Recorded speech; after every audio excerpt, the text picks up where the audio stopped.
All right, Shay, post-parade, what's up, man? How was it? Parade was, I'm still a little bit high on elf energy right now.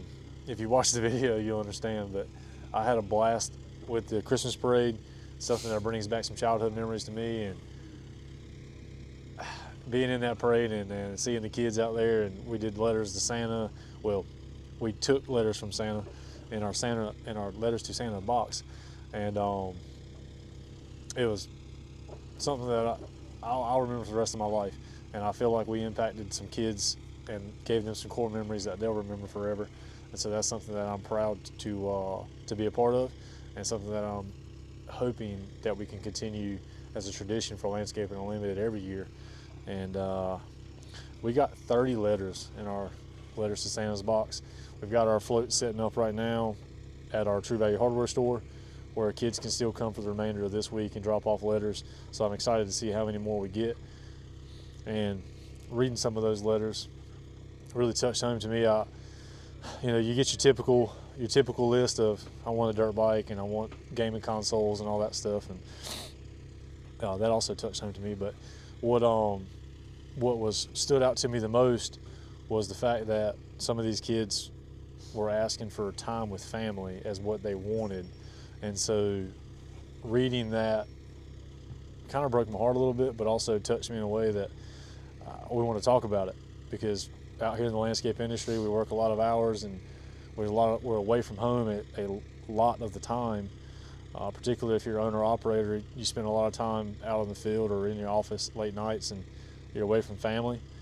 And reading those letters where they talk about, these kids want more time with their family, makes me self-reflect and realize that maybe I need to flip that off switch, as Zach says, on my way home, and make sure that I'm not at work and that I'm present with my family.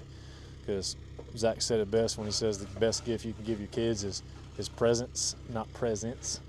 And so I'm taking that to heart, and those letters from those kids really touched me in a way that will change my life forever from that moment on. This really is a two-part episode, because there's the part where we always talk about this is about the people.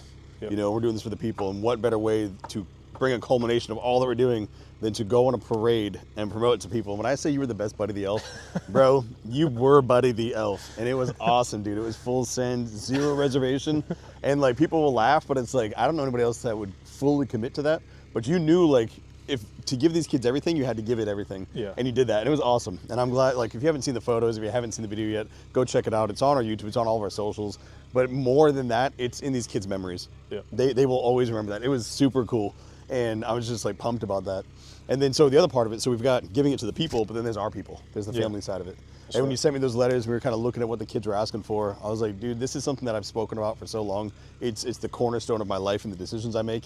And so it's like your family, those are your people. Yep. And so we've got to make sure that we're serving our people as much as we're serving all the other people. Because at the end of the day, you're serving others to build something that will take care of your own. That's right. And so that's the beautiful balance we have to have. But looking at that, when we did the parade, you were running around, doing all these things. I want to bring attention to one of the things, which was in the very beginning, how many people stopped and were like, whoa, check this out. Yeah. They were like, look what you did, look what you built. And it's like, we showed the process up to it, but people were still blown away. And I think there's something to be said about, and this is something we brought up, going back to the core nature of Christmas, which is building something that wasn't just an advertisement. Yeah. Building something that was greater than. And so I wanted to talk to when you were going to the trains and you were thinking about how your dad ran the floats and all those things, what was it that really was like the driving point as to why you wanted to do this? Because I don't think people, they don't know what made you want to do all the work that went into that float. So going back in my childhood and the way my dad and Gerald Wilson would build floats is, we wanted as much interaction as moving parts on our floats as possible, because that gave the people something to look at and gave them something to kind of be like, wow, look at that, instead of some garland and a Christmas tree. Nothing wrong with that. Certainly that's Christmas spirit, and is very merry, and if you're singing Merry Christmas, throwing candy, the kids are happy with that. But I remember as a kid, just having the trains go around were something that really stuck with me. And I remember there being a ton of those type floats, not necessarily just trains, but they were extravagant. People would go all out on floats. And then what really brought this up and made me really want to do it was Thanksgiving at my in-laws, the Macy's Day Parade's always on the TV, and we can't have these gigantic landscaping mascots floating around in the air with Let's these not big put a limit on balloons. ourselves. But Not yet. Well, I mean, we have the power lines in the trees, and so we could certainly do it, but it would only be for a very small section of the parade. But seeing that, I was like, you know what? This year, I'm going to do this again, and I'm going to bring back what my dad did. And I was talking to Gerald, about a float that him and my dad had built, and I forgot how many trains we had on it. I mean, they had 3 trains running on that one float, and we only had 2. And I'm like, man, he one-upped me till next year. But hearing Gerald, he called me on the phone and we were talking about it, and he came down to look at the float during the parade, and just hearing him talk about his time with my dad building the float and how his memories, and you could hear the chipperness in his voice just on the phone talking about a past time. And in my head I'm going, if I can build this year and give that same memory to everyone that sees it, or to everyone that had their hands in building it this year and that they remember forever, then what better gift is that than a memory you'll never lose? So I'm excited for next year, because we're going to one-up this one. No, you're talking about the people that helped build it. And so I shared the videos where we talked about Landon, Q, myself. What people don't know is this is all voluntary. Yep. You said, hey, you guys don't have to do this. And so, like, for anybody listening, they might not know that. Like, we didn't have to do it. You said if you want to. And I was like, bro, like, absolutely. Yeah. And everybody else, like, wanted to. And so to go and to have that parade, my daughter and her friend running around as elves, your son and nephew on there launching candy. My wife was by my side. Q and his lady were in the truck. My son, Landon, they were driving around. Like, that was the landscaping family together, having that shared core memory of all of us. Yep. None of us had to be there. We all chose to be there. And that was really cool. I think that was a very special part of it too, is because when I was watching you and we were doing all the things, I was flying the drone and taking photos, like multitasking like a ninja. I was like, man, like, this is so cool that my family gets to see this part of my life, because I love landscaping and I love my family, and I got to like blend them into that, and I love Christmas. And so it was like the ultimate culmination of all these things. And I was like, dude, I'm doing something that's making me happy, but in filling my cup, how many people do we impact? We expected 2 letters, we got 30. Yep, That's right. wild. And I think had we had a little more notice on that advertisement of, hey, this is what we're doing, we probably would have gotten some more letters. Because seeing the kids give the letters and then seeing the reaction of the kids that didn't have letters, it's like they wish they had letters to give. And so I'm really hoping that next year we've started something that will become a tradition in Bath, and that we'll get letters every year from all these kids, and something that we can see their smile on their face when we scream Buddy the Elf expressions in front of them. Dude. So that'll be fun, and I hope that continues. My goal is to make that tradition so big that we can't get all the letters. That hopefully there will be another float where they have a mailbox and they have to pick up letters, because we physically can't get them all as the parade's going on. That would be my goal for the Bath Parade, and I hope it happens. Well, one of the things that we were speaking about too in the very beginning of this is like, this is what right looks like to us. And if you see something, instead of sitting there and saying, well, somebody should build a float that's not just like a billboard. Somebody should build a float that's interactive. Well, we're that somebody. And I think in a lot of areas, for a lot of people, if you see something that you want to change, like, be the change, it's cliche to say, but if you want something to change, you have to do it. Go lead it, go show them. Like you said with the mailbox, we had 3 days, 4 days of telling people, not because it was an afterthought, but because we just didn't think of it until we were already building, like, hey, you know what would be cool? And then so we added it. So that was 90, a couple hours, 3 days, like it was like really like a short time span. And we got 30 letters with 3 days. So imagine like a 3-month build-up where people know we're doing it. We start talking about it next year. I would love to see other floats with other boxes or other things that they can think of that we don't think of. That's for the kids, giving them that experience. And dude, I can't express, because I saw it through the lens. Like, you were in the moment and you were like everywhere. But I got to see the smile of the parents at the kid handing the letter. I got to see the adults that were laughing and having a great time. And so I keep saying the kids, but it wasn't just the kids. The entire community had a great time. And I'm gonna take this moment to address you specifically, because you went through the entire town of Bath, and we had people from outside of Bath and you just like let loose on Buddy the Elf energy. And there were a few older gentlemen with some gray in their beards who you may or may not have scared the heck out of, saying you thought they were Santa. But dude, I don't know anybody else that would do that. You owned the town for that time. You brought cheer to an entire town. And that's not a light thing, because I didn't see a single other person do that. Yeah. So very well done. I know. So backstory on me, I don't really get embarrassed very much. Like, You gotta own it. I might get embarrassed, but I'm just gonna do it anyways. And there's been some conversation of like, I can't believe, you know, he did that. I would be so embarrassed of my husband or whatever.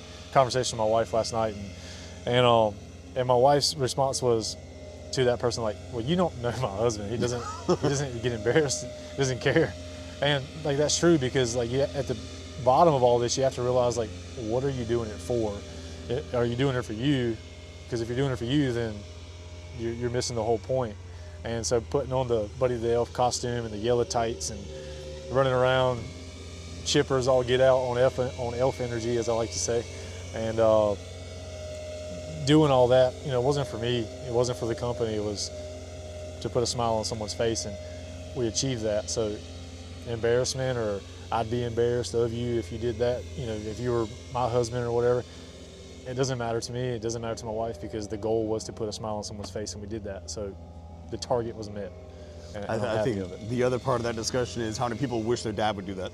Yeah. You know, and people aren't ready for that conversation, but I bet there are a lot of individuals, and we're going to go to that part of the conversation, where there are a lot of kids that are like, I wish my dad was more Christmas, you know, focused. My dad is more willing to go out there and just have some fun and not worry about things. And so, I mean, your son being out there, like, yo, that's my dad. Yeah. He's proud. Like, he's like, I'm on the float. We built all this. That's my dad going crazy. Like, a lot of young men, a lot of sons, daughters, they would have loved to have their dad doing that. And so for the dads, we're going to start talking a little bit more about presence and what that means by the presence versus presence. And that's something that came to me a while ago. And we did a podcast where I was talking about flipping the switch. And that was the story I told you, where I came home from the ship and I was just barking at Jackie like orders, like she was one of my sailors. And she's like, yo, I'm not in the military. And I was like, whoa, you're right. And it just taught me a lesson in that moment to switch out of work mode. And so going into that later on, talking about how to be involved in kids' lives, I realized the greatest gift I can give my kids is my presence. Yep. Is a distraction-free, present dad who's there in the moment. And I remember when I came back here, I was like, Shay, like, the only thing I'm really asking for, the only thing this has to work around, is like, I've got to be able to work with my kids' sports. Because that's one of the big things, is I always want to be there when they're out there doing their thing. Yep. And you're like, absolutely, we can make it work. You know, we can work around that, we'll find a way to make that work. And that's something that I pride myself in, because it's important to me. Like I said, it's one of the cornerstones that I have based all of my decisions on. There are times where I could have made more money. There are times where I could have gotten more exposure, like with writing or photography, but it got in the way of a baseball game, or it got in the way of this or that. And so I turned it down. And so I realized, and after talking about those letters, you know, where your head's with that and what your thoughts are as a business owner who's also the main operator of Landscaping Unlimited, how you see changes, or what changes you think are going to be coming from this in regards to that aspect of like family life, dad life, and especially as your boys are getting older. Yeah. So for me, you know, I come home, I spend time with my kids and my wife, and they go to sleep, then I go back to work. I'm probably going to change that, because one thing that does is makes me a little more irritable in the morning, because I get less sleep. And so, like you barking orders at Jackie like she's a sailor, you know, it's not that I'm barking orders, but I am less patient.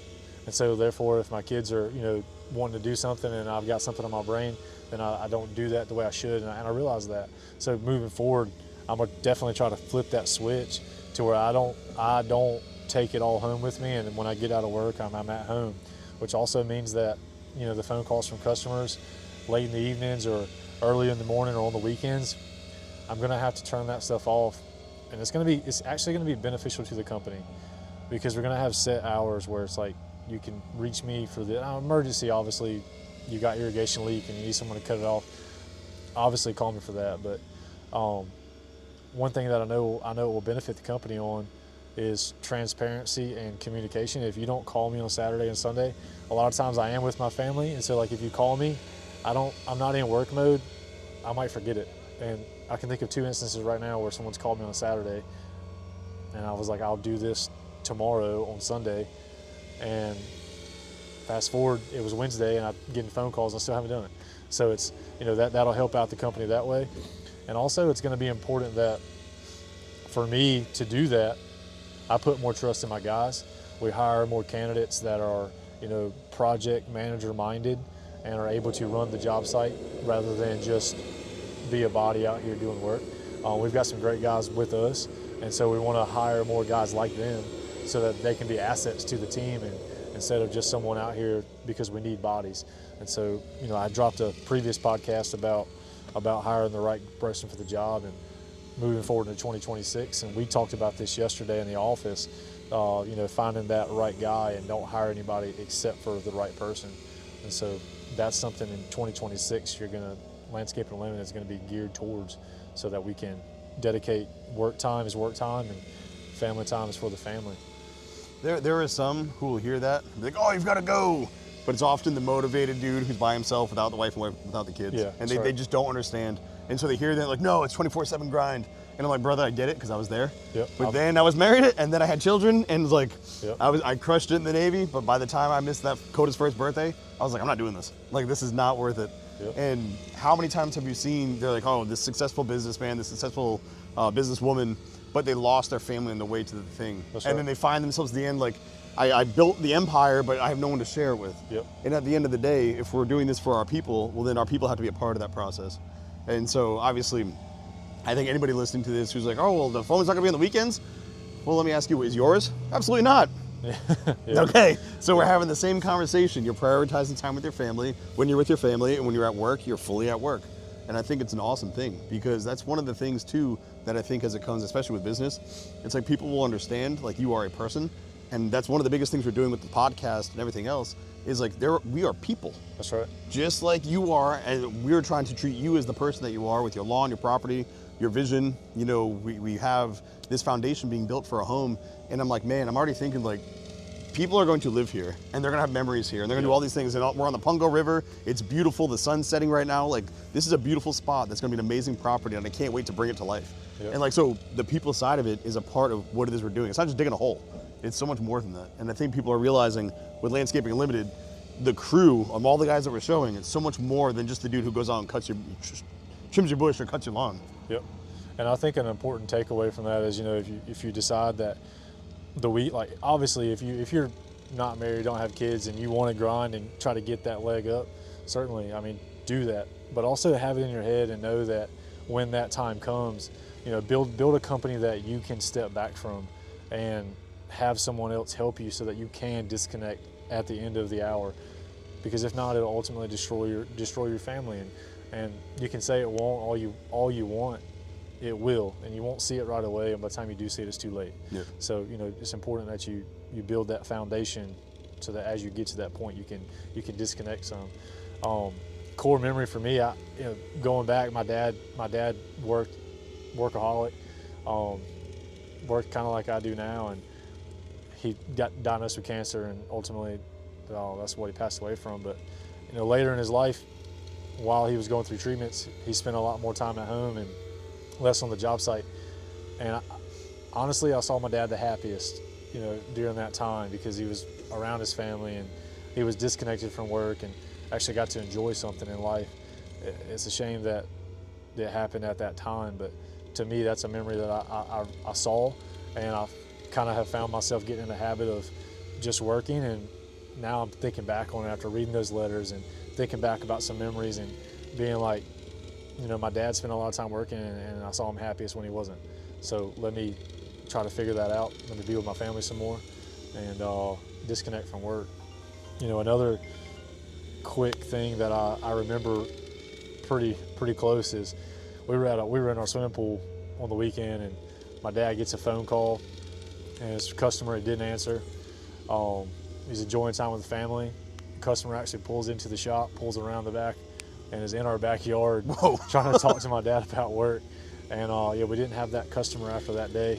But that's wild. But it's one of those things you wouldn't expect me to come to your house and ruin your function. So you have to remember that we're people. Don't ruin our weekends or try to expect us to do things outside of work. In our off hour, we are people. We have families, and that time is precious to us and precious to our family, so we want to keep it that way. When you were talking about those letters, you were talking about looking at what they wrote down. You were thinking about what your boys would write. Yep. And that had me reflect on like what my kids would write. And I think that's an excellent point for anybody listening to this, is to ask yourself, if your kids were to ask for more or something besides the gifts, what would they want from the family? Start to think about what they would ask for or what they would want more of, and then just do that. Yep. Don't wait for them to ask. So I was thinking about that when you had sent that to me, and I was like, man, like doing some more things with my kids, or some of the things, just get away from any electronics and just going outside and doing something. I was like, we can definitely do more of that, Yeah. And so I started thinking about ways I could do that. My kids haven't asked, they haven't said anything, they didn't have to. I just know it'd be cool. Yep. And so I'm like, let's just do this and make this. It would be important to me to have that time with them, because I know as they're getting older, they're gonna have more time out and out. My son, he's going and training with Landon, and so when I'm coming home, he doesn't want to go to the gym with me anymore. Yeah. He's going out with his friend, and I'm like, I feel that. So now the times he does want to train with me, I'm really soaking it in, Yeah, soak it in. because I'm realizing, like, as they go, that string gets further away in a good way. Yep. I'm not the dad who's like, stay home and don't ever leave. I'm like, I want you to go, be independent, build your best life, but like I'm gonna soak in every moment I can while I have you, as much as I can, because being a father is the greatest thing in my life. It's my most proud Yep. title that I have. And so with that, I really want to make sure I get it all. And then when they're out living their lives, I'll be the coolest grandfather and still the coolest dad. That's right. And so like that's what's up. Yeah, nothing beats coming home and little boy or little girl, running up to you, screaming daddy and grabbing your legs, and nothing beats that. That's the greatest feeling you ever get, and I'll die on that hill. So if you're listening to this, you're enjoying the podcast, drop your greatest method or the trick that you have found to be more involved with your family, because that would help the two of us. And so let us know how we could also be more integrated in what we can do, what traditions that you have. Not traditions that just like the family Christmas tradition, but literally your parent tradition, how you transition from work to home, the things that you do to make sure that you get quality time with your children. We'd love to hear it, because it would help us be better fathers. And at the end of the day, that's what we're trying to do every day.